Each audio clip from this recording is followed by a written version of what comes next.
African history and public administration, and he is a frequent commentator of international media like BBC and Al Jazeera. His work drives governance reforms and policy advancement in the Gambia. I will therefore call on Mr. Said on the podium.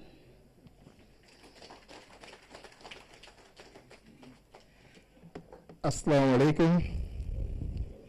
Please allow me to stand on existing protocols, and because I have 10 minutes.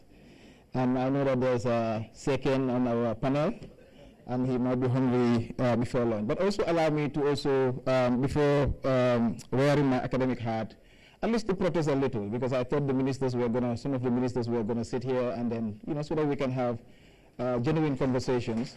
But, this is, when we call for a national dialogue, this is what is important, that people sit, whoever is invited will come together, and then we discuss as a country. And I think that is very critical.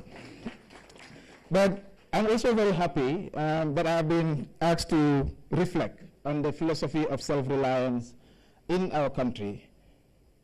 I was 20 years old in 1985, and that was 20 years after the country gained independence.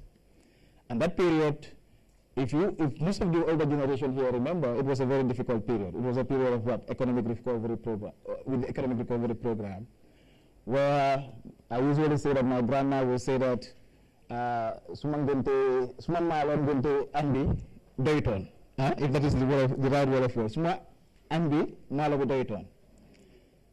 Singente bi. Amingente bi, yes. Malago doyton. And usually I was wondering, this was the kind of argument we usually have, and I never understood what she was saying until I went to university. I started learning about economic recovery program, but I also started learning about the history and the journey of this country. That everything that we are talking about today has been discussed before, but the freedom that we are enjoying today was fought for by somebody else. And that's why today, as generations that are coming up, we are inheriting a society with many problems, a society with ups and downs, and that's why it is always important that we have to reflect on the way forward. But as the Gambia marks its 60th independence anniversary, it is imperative to reflect on the country's journey, its achievements, and the challenges that persist. And this crucial question arises, and this question is, how can the Gambia truly attain national development through self-reliance? Because at independence, if most of you that read Berkeley Rice will remember and say that, he said that there was only one hotel in this country. There was nothing in this country, basically. Today we are at the OIC, so many hotels within the country. The only product that this country ever sold was what? Granite. And so how do you inherit a society or a country that has nothing? It has no gold, no diamond, no natural resources, and how do you want to build that country? Historically, the Gambia faced skepticism regarding its viability and independent state due to its small size, resource limitation, and dependency on a single cash crop, granites for export. However, in response to these challenges, the PPP, the People's Progressive Party, introduced a philosophy called Tesito, which was homegrown, local, and community-driven. And I think at some point when we were talking about 1985, the challenges and all those different stuff, I said at some point perhaps we have moved away from this very philosophy, this foundation of a state that was questioned about its viability, a state that was questioned in terms of its role in the international system, and therefore two questions were being asked.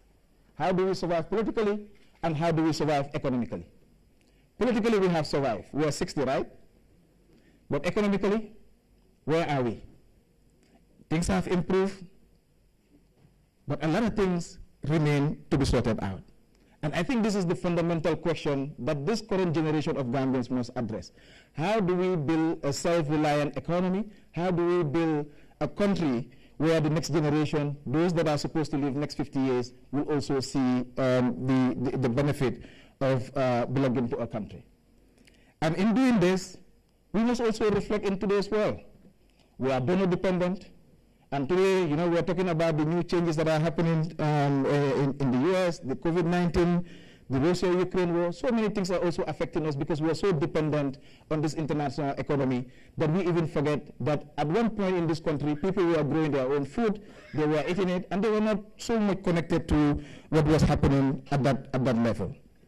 So this philosophy of Taysito, for me, I feel it is an important aspect, part of our history, part of our culture, that we need to bring back to this to our development context. And Jawara once said that a nation that does not take charge of its own destiny will always be at the mercy of others. And so whatever happens globally, we're also at the mercy of everybody else. And so what can we do for ourselves? So, but the philosophy of Taysito, or Mandinka meaning self-help or working for oneself, was the heart of PPP's governance strategy. Jawara often reminded Gambians that true independence is not measured by flags and national anthems, but by the ability of people to feed, clothe, and govern themselves. The vision laid the foundation of the development policies that encourage communal efforts in agriculture, infrastructure, and education. I'm not going to get into that because my brother here, I have read some of his book. He has done quite a lot of work on the different development policies, and I think he will be talking about that. But by Taysito, we mean not only full and inclusive participation by the government and the people of this country in national reconstruction, we also mean less dependence on outside resources and the ability of our people. Today, everybody will tell you a nation is not an island. I'm not saying that we shouldn't be connected to the globe, but the basics, we must do it for ourselves. And what are the basics? Feeding ourselves. Today, where's our agriculture? Farmers every day, they call and complain. I'm always on the radio, and sometimes when I talk about democracy and these things, they tell me, that is not important for us. It is agriculture that is important.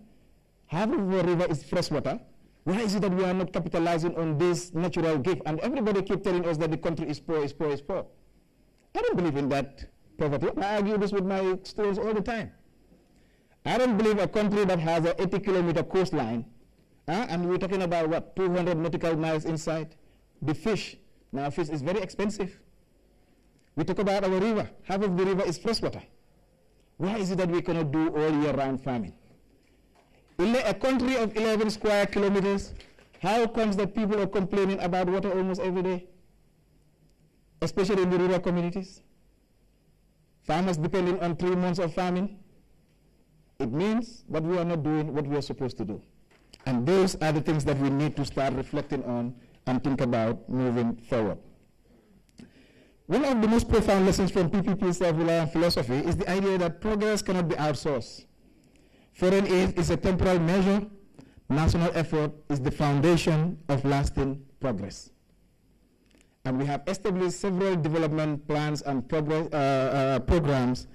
And I think the idea is how do we, from now on, create, not just in terms of artifacts, but a genuine desire to change our lives and the lives of the people that we all represent here. Self-reliance also required both economic pragmatism and a strong national identity. And today, one of the questions that we keep asking is that Gambians don't have identity. Because if you speak well of somebody is angry, if you speak Mandinka, somebody else is angry, it seems like we are a society that is just picking each other instead of focusing on what is the biggest question that we should address. And this is the foundation that was set for us. So we say that no country has ever developed by waiting for others to do it for them. Development is the result of sweat and determination of a nation's people. So therefore, what should be this new philosophy look like? Or when we are reflecting, what should we focus on? And why is it that so many things we are done in such a way that why is there so many things we are done in such a way that today it is not being done? There used to be a cooperative organization for farmers, and this was helping farming. And if we want to address farming and all those things, we need to support them to organize themselves in that way so that we can look at that. But I think they say I have also 1 minute. So in that 1 minute, I want to reflect on that one last quote that Jawara has said before I said one other thing. But the best way to run a country is that we did not want to win independence from the colonial powers, only to impose ourselves on the rest of the people as colonialists. In other words, to deprive the people of the independence which together we gained from the colonial power. And some people today, yesterday I was on the radio, And one older guy said that we need to remove the word in, IN from independence and then leave it with dependence. But I disagree.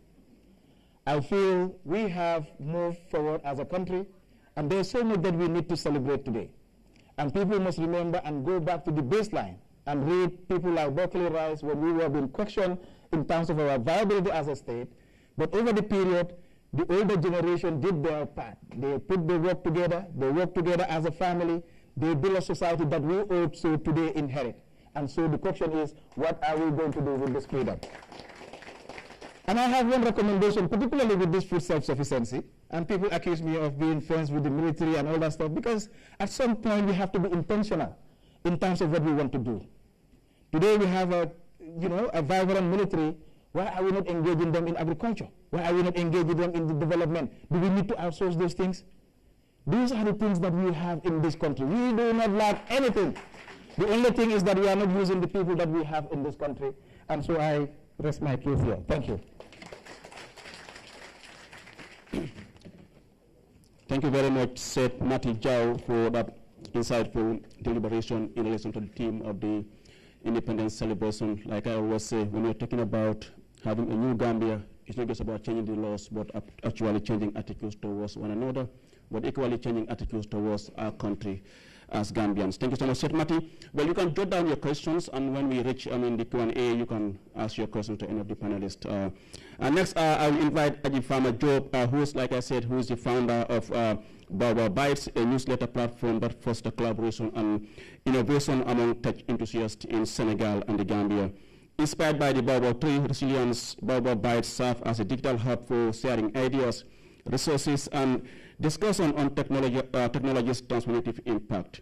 AGI focuses rather on amplifying diverse voices, promoting gender inclusivity, and highlighting emerging tech trends. With over 4 years of experience as a tech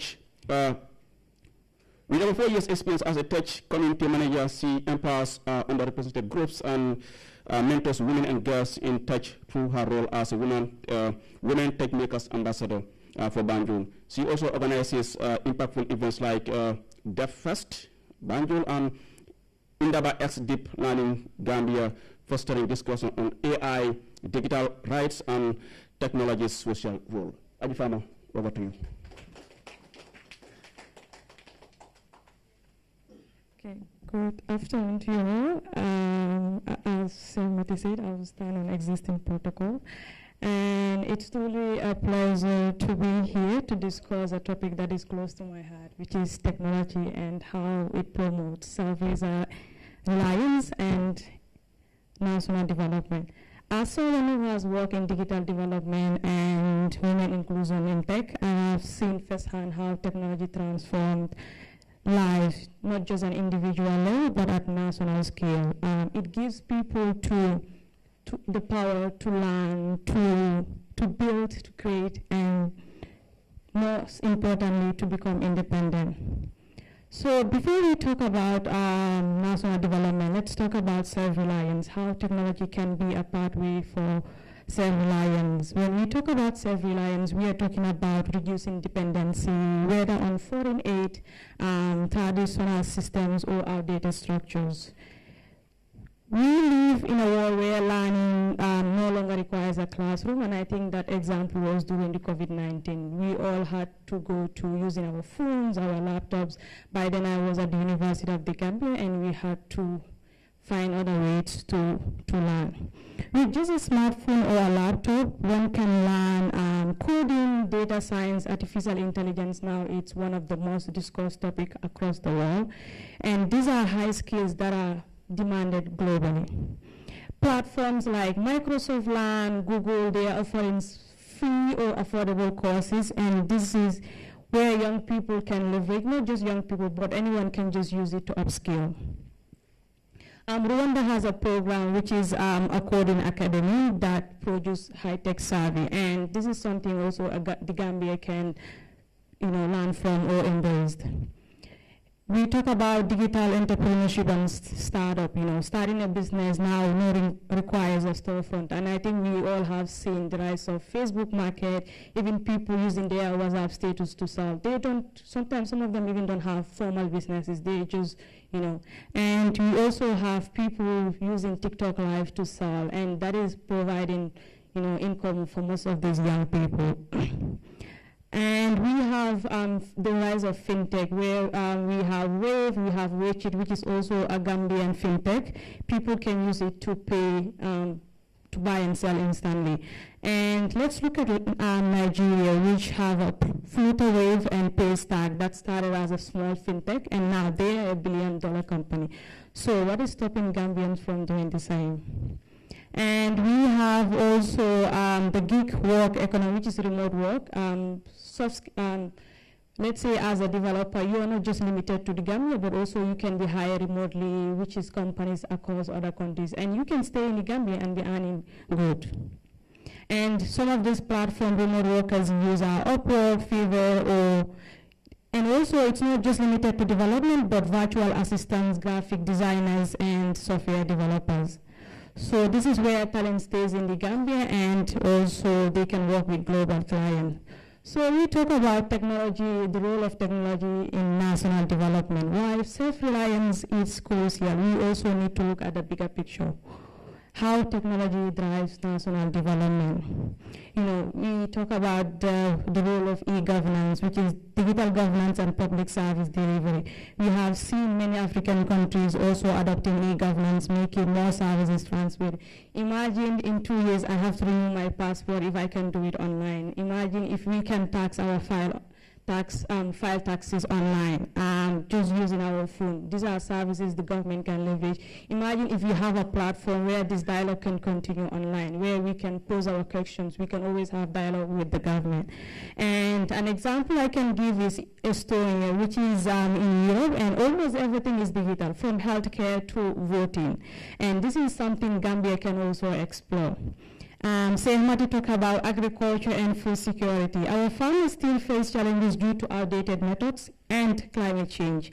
And AI-driven weather predictions and smart farming tools can change them. This is something also we can look at how technology can help. And we have seen in Zambia, they have a platform called AgriPredict, which can help farmers to detect crop disease early, thereby increasing their yield outcome.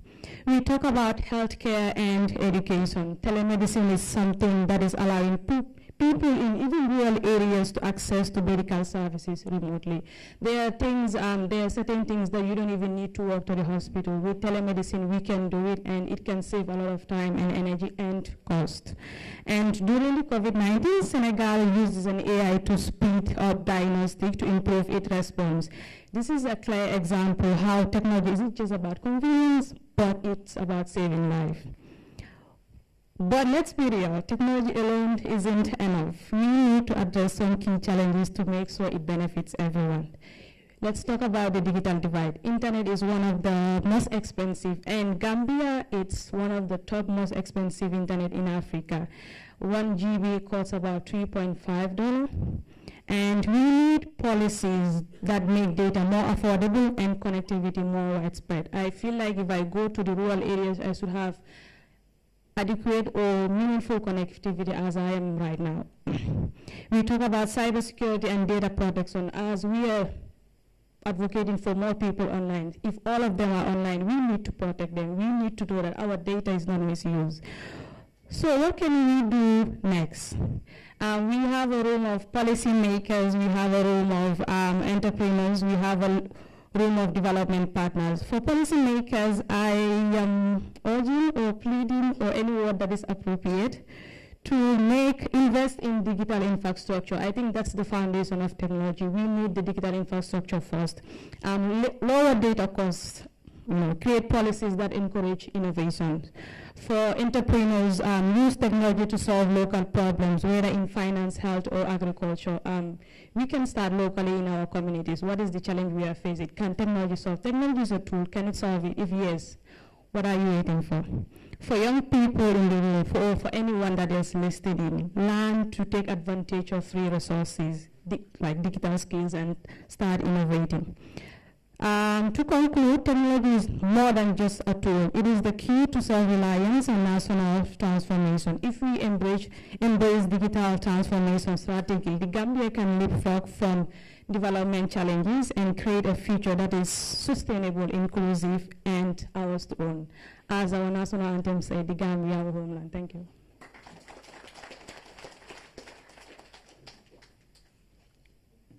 Thank you so much, Ms. Jude, for those wonderful insights to support the journey to self-reliance. Next on the panelist, we have Mr. Maud A.K. Seka, who is an accomplished economist with BSc in economics and MA in economics policy management. He has extensive experience in public finance, macroeconomic policy, and development. Having served as permanent secretary in multiple Gambian ministries and deputy managing director of BSIC Bank. He played a key role in establishing the Gambia Revenue Authority and has held both positions in government and international institutions. Mr. Seka authored The Demise, Alternative and Rebirth of Planning, the Gambian Experience 2024, and has consulted on projects like the ECOWAS Common External Tariff and UNDP's Development Finance Assessment, significantly impacting economic development in the Gambia. I will therefore invite Mr. Seka to delve into the policy environment for self-reliance in national development. Mr. Seka, the floor is yours. Thank you very much, moderator. I will also follow the Njawen and piggyback on the existing protocol. I'll start with an attempt to define self-reliance and the theme today, which is working in unison, harnessing our human resources as well as our material resources to resolve our developmental challenges. My colleague has also quoted Beckley Rice, who authored the book Enter Gambia, The Birth of an Improbable Nation. Why were we improbable at independence? Our budget was fully funded by the UK government. We had a single cash crop.